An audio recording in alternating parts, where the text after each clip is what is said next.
Key matchups are set for November after some high-stakes primaries last night. We're running the results from all of yesterday's races for you at the bottom of the screen.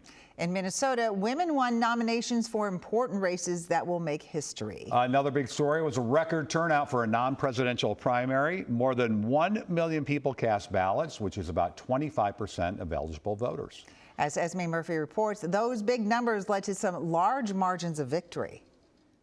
In what was expected to be a close race, Lieutenant Governor Peggy Flanagan topped Representative Angie Craig by nearly 20 points. Flanagan, the more progressive candidate, topped Craig in the more conservative Anoka County by 17 points. We saw Peggy Flanagan surge to an enormous win, well above what the polls or many of us were expecting. Clearly, it was part of the Trump backlash, but also it may well have been also boosted by the backlash to the Metro surge. On the Republican side of the U.S. Senate race, broadcaster Michelle Tafoya came up big, winning her primary easily, as did Lisa Dameth in the Republican governor's race. The House Speaker topped Mike Lindell by double digits, doing what few Republicans have been able to do across the country, beat a Trump-endorsed candidate. We are seeing evidence that Donald Trump's endorsement may be losing some of its power, particularly in the more liberal or moderate states like Minnesota. Donald Trump heavily endorsed Mike Lindell, and he lost by about 20 points. Senator Amy Klobuchar and the House Speaker say they are ready for a general election battle that whoever wins will deliver Minnesota its first ever female governor.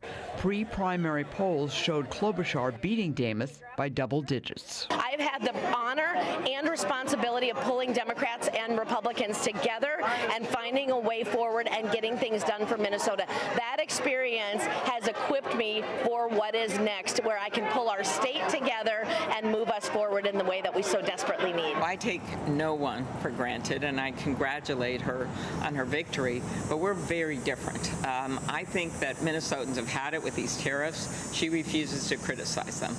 Minnesotans are not pleased about this war. That money could be used to help them with their health care. Now, with all these numbers, I'd like to throw out a couple of more. Yes, there was a record turnout of more than 1 million voters yesterday, but the number of Democrats who turned out and voted was about 700,000. The number of Republicans was about 400,000. That's a number that suggests an enthusiasm gap in favor of Democrats heading into this fall. Wow. Yeah. Well, it was interesting last night. I have a feeling it's going to be was. very interesting moving forward. Absolutely. Yeah. Absolutely. Good Thank to you, have you here, Esme. Esme.